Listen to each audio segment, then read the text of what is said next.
Hello, everyone. Welcome to another episode of the IWillAim Podcast. Our topic for today is the sixth pillar or effective leadership by Jim Carlough. Jim has over 30 years of leadership experience. He is an accomplished business strategist, speaker, and author, having successfully driven explosive growth for healthcare organization from startup to industry leader.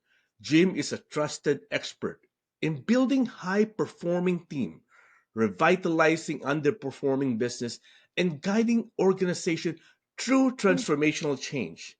Jim core philosophy: leader aren't born, they're developed, challenged the myth of innate leadership. In his book, The Six Pillar of Effective Leadership, a roadmap to success, Jim delivered a practical, inspiring guide for leaders at every stage of their journey. His approach focused on six essential traits that empower individuals to embrace leadership as a skill that can be learned, honed, and mastered through experience, mentorship, and intentional growth. Why should you listen to today's episode? Today, you'll learn effective leadership strategies from Jim. He distilled the essence into six pillars. Be ready to learn and develop a better version of yourself. Welcome, Jim. Well, thank you for having me. I'm excited to be here. I think let's start a bit. Can you share a little bit about your journey? I'd be glad to. So I early in my business career life, had the fortunate opportunity to be mentored by some great leaders. And I learned through that journey that it would be impossible to be born with some of the things that they taught me. And that was really the thought process behind the six pillars. Anybody can go to a good business school and learn how to read a business plan or write a business plan or even read a financial statement. But at the end of the day, there's some certain characteristics that separate the great leaders from the average leaders. And I distilled those down to a list of six that I felt made the most impact on my career with working with some of the leaders I've worked with. And that's what we present in the book. And the book presents not just pillars. I interject life stories to emphasize the pillar. I also give correlations to business leaders in today's society that use that pillar in their own management or leadership style, and then also give the readers ways to implement it. So I don't call it a self help book, but it really is a roadmap. And when I first started the journey, I had more than 10 characteristics. And I thought, there is no way someone's going to take a book of 10 items to try to implement them successfully. So I really had to work hard to narrow it down. And we were successful in doing that. And so I'm pretty pleased with the outcome of the book. Hopefully, you've had a chance to read your copy or at least skim through it. But yes, so I'm really excited here to talk about it. So let's deep dive into your book. By the way, can you briefly explain what inspired you to write the sixth pillar of effective leadership, and what makes the sixth pillar essential for effective leadership in today's world? So here's what so about 25 years ago, I started mentoring other people, and I noticed a consistent trend. I People that came to me and asked for some assistance with career directioning or professional consulting or whatever, I noticed that they were book smart in terms of strategy, how to do certain items, business philosophy, but they lacked the human interaction components. And when you look at my six pillars, a lot of them are how I treat the people that work with me. And those fundamentals have made a difference in my career. I have probably had 10 professionals work for me more than two times with two different companies. I Impressive. have two people that have worked with me four times. And so I think one of the keys to that is consistency and style, but consistency and philosophy and doing the right thing. So and just to jump into it, my first pillar, which I really could have made the foundational block of a statue with the first pillar that all the other pillars then rest upon. That first pillar is integrity. To me, in Very today's important. world, if you don't operate with consistent integrity down the center line of the road, you don't build trust with your team. And the moment you lose trust with your team, you have mutiny. It's like the military leader going into battle. If that military leader loses the trust of his men and women behind him, they're going to fail. It's no different in business today. Business is rapidly changing and very different than it was 30 years ago when I started my career. So to me, integrity is non negotiable. I absolutely agree with you. I think integrity is the foundation of your relationship between leader and their constituent. Thank you for emphasizing that because now I it be, with the rapid growth of the market, that's the first one to go. With greed and chasing money, that's what happened to some of the leaders in the organization. They lose their integrity, and I love that you make that as your number one pillar because it's immensely important for us to continue to highlight that and emphasize that. It is. It is, to me, it's the make or break trait of leadership. And Absolutely. so if you can't do that, the rest is not going to matter. With the high pressure, fast paced industry, how do you see your six pillar being applied by people who read your book? I think people who are most interested in furthering developing their leadership capabilities and skill set. I'm a firm believer that leadership is a never ending journey. The environment is going to change, the business world is going to change, and there are certain characteristics of you that need to stay constant but evolve. And I'm a better leader today than I was 30 years ago. And I'm a better leader today than I was 5 years ago. And it's that never ending journey that people have to be committed to. If you're committed to always wanting to improve upon your leadership skill set, you'll understand and accept that it's going to change and it's going to evolve. But there are some aspects of it that will stay constant. And for me, that's integrity. I really like the way you emphasize that it's a continuous and evolving journey, and that people need to really think about that in their leadership role. And going back to integrity, it's extremely important. It's probably one of the most important thing. I want to talk about a little bit. This has been discussed many times already. Can leadership be learned, or are you born a leader? Right? And you can sort of touch on this one already, but I just want to talk more about it, and I want to give you my perspective too. So, from my perspective, I'm a perfect example. I was not born out of a family lineage of corporate executives and leaders. And I'm the perfect example of someone who got into the business world and had the right people at the right time instill certain skills and capabilities in me that allowed me to become who I am today. That's not genetics. Now, I know there's some scientists out there that say that there's a gene for leadership, but not all of those people with the gene are a good leader. And just because I wrote a book doesn't make me the best leader. But I think people who adapt my core six principles will be far more successful because when you get through them, you'll understand your team and what motivates them and how to treat them and how to manage them and be more concerned about them. I really do agree with you that leader is not born, and like your point, there must be some leader that were born, right, and they're genetically that good in leadership. But I do totally agree with you that leadership is learned. It's an acquired skill, but it requires dedication and commitment and time from you.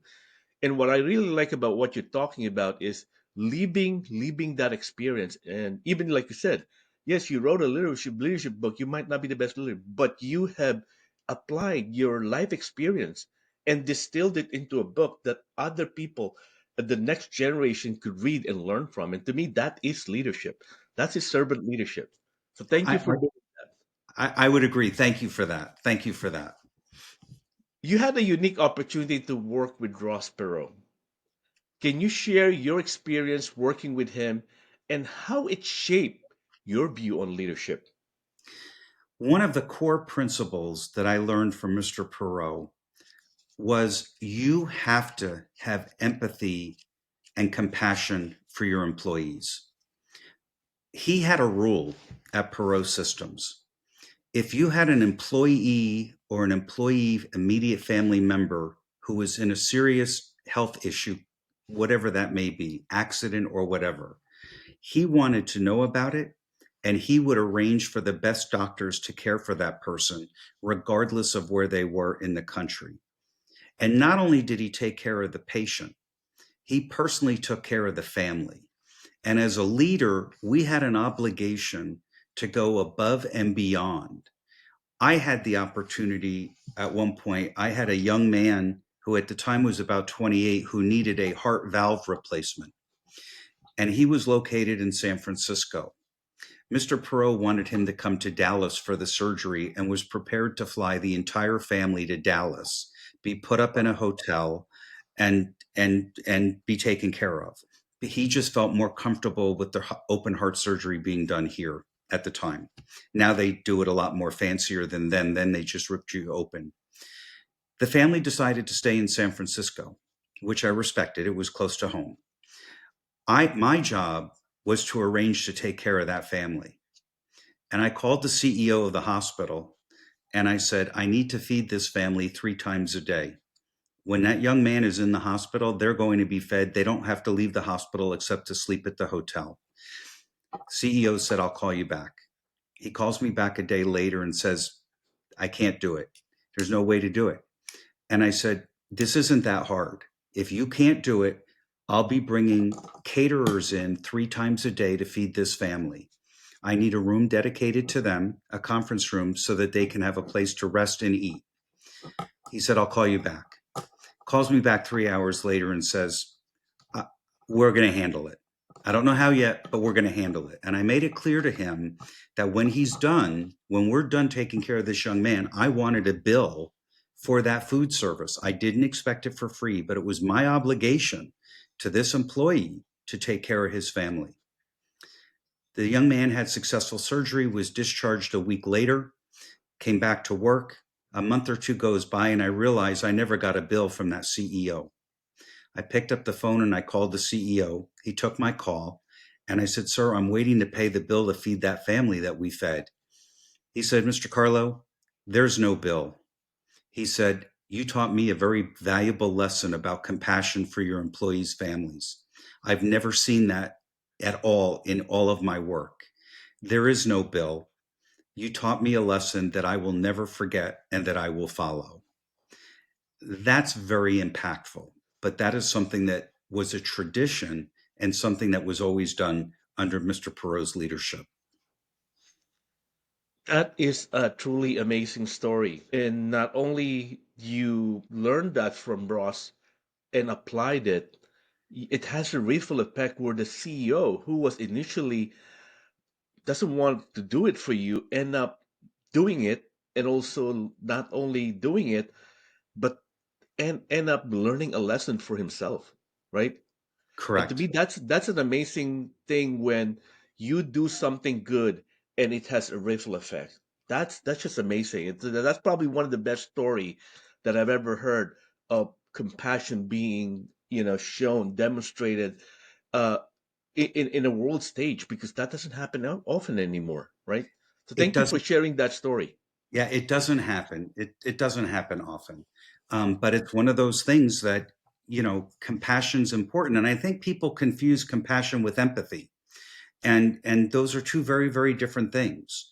And so another pillar besides compassion I have is empathy. And I have another Perot story that goes with that. I had a department of 25 people, 25 or 30 people that ran an old piece of green screen technology. This was back in the early 2000s.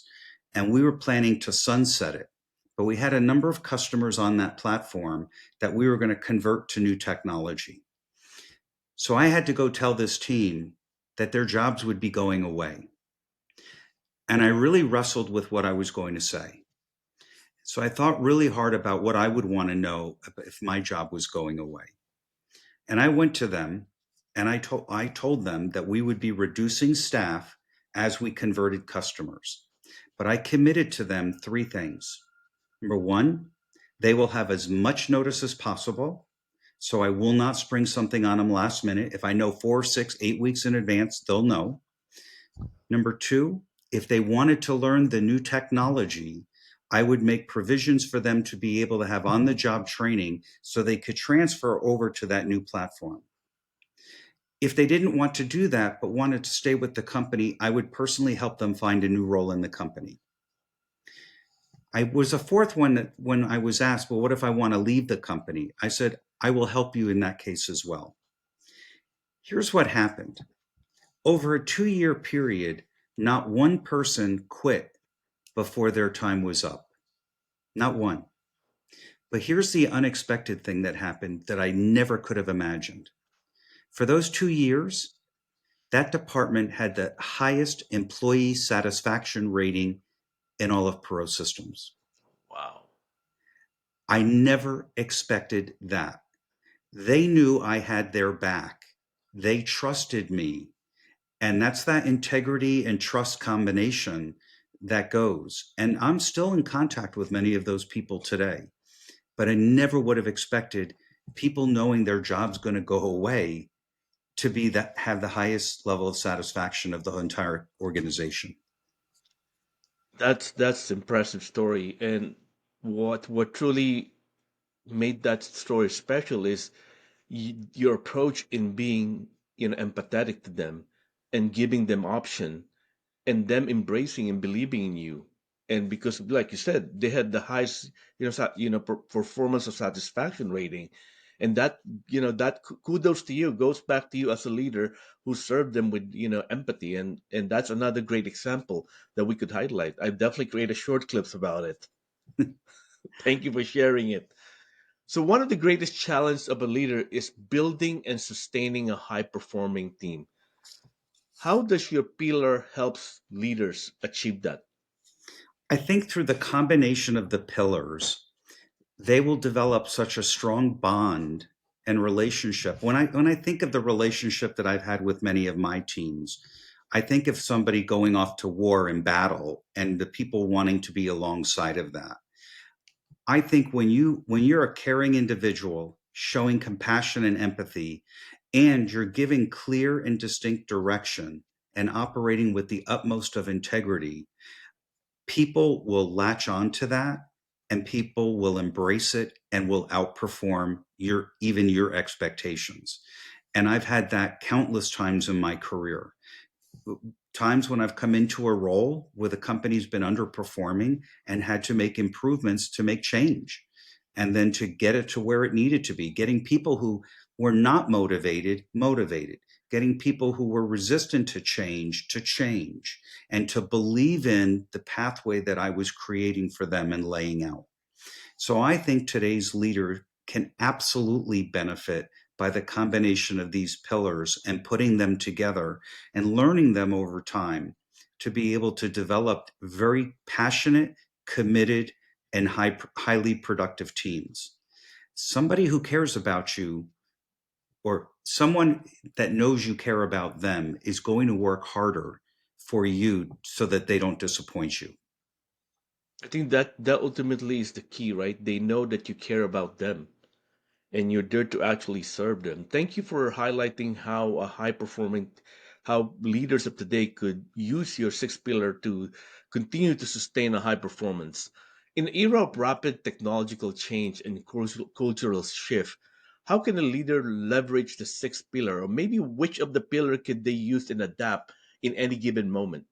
So I'll give an example. There, if you look at Microsoft, Satya Nadella, the CEO, chairman and CEO, came in 2014.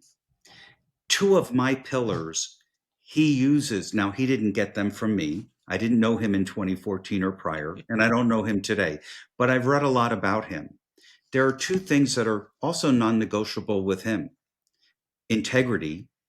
He's highly focused on integrity and compassion. And look what Microsoft has done since 2014. They've continued to excel and grow.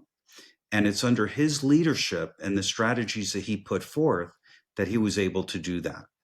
And so, again, I'm sort of stealing the obvious from some really great leaders in the world, but it's always good to me when I can reference someone who actually exhibits the characteristics that I use and that I also talk about. That's amazing because something that you are using or doing, and you could draw a parallel in some great leaders out there. And I'm sure in your world, everyone knows you to be the great leader that you when they work with you, and it's like a different a different layers in that universe, right? Satya is in this top corporate layer, running organization. You're running division and department, right? But you could draw that parallel. What I'm doing is what Satya implement to of what I'm doing, and that to me it's an amazing and powerful story that it doesn't matter where you are in the organization. You could be doing something that's making a significant impact in your organization. Correct. And a significant impact on people's lives and careers. And that's what I get most concerned about. I want to know what my employees want to grow and become. And I want to create a pathway for them. Not everybody wants to be a leader, and I'm fine with that. I'm not going to push you to be a leader if that's not something you want to do. But there is something, if you want to do it, I'll help you. I had a few years ago an employee that really wanted to get on the board of a nonprofit organization, preferably dealing with pets, or abandoned pets. And I said, as part of the performance review process, well, let's set that as a goal. This doesn't Wow. have to be a business goal. Let's work on this together. And we worked on it, and that person ended up getting on a board. It just took some effort and focus. To me, I created loyalty by meeting that person where they wanted to be and grow and develop. And I think that's my job. I take that seriously. My mind blown. Look, I would do certain things, but I wouldn't. I didn't think that that would be one thing that a leader would do for their people, is help them achieve something way outside of the normal in the confines of the work or their growth themselves, right? But that's amazing to me. That's one of the great story of today's podcast. What advice would you give to an aspiring leader who wants to implement the principle that you taught in your book, and how could they create a lasting impact? So I'm going to suggest two things. So I would not try to implement the book all at once. I wouldn't do that. That would result in confusion and failure. But I would focus on a component at a time. There's no rush in this leadership journey, and so being able to do it over a couple of years or even a year or whatever is achievable. The other thing I would suggest for them to do, and I'm very big on mentoring, is find a mentor. It doesn't have to be your boss. It can be somebody else in the organization, or it can be somebody outside of the organization, and use them to get clarity and to bounce ideas off of. I have, as I mentioned early on, I've had some tremendous mentors in my professional career. And if it wasn't for the time that they gave me, I wouldn't be here today having this conversation with you. Can I deep dive a little bit on this topic? You said don't implement all six pillar because that's going to cause confusion and failure. So for an aspiring leader who's a year or two into their career, what are the I would definitely say integrity is number one. So I'm gonna put that down the table. What are the other pillars that they should implement early on, right? That could help propel their career. Integrity number one. So you talk about integrity being number one. You talk about the next one is compassion, and the third one could be focus and consistency or the stability. And at the end of the day, focus and stability meant dependability, right? If you encapsulate the two of them, it's dependability. We talk about a lot about the sixth pillar on your book and what inspired you to write it. Jim, thank you very much for your time. You're really, truly a servant leader. It's truly, an honor for me today to host you as my guest today, and really appreciate you. Thank you.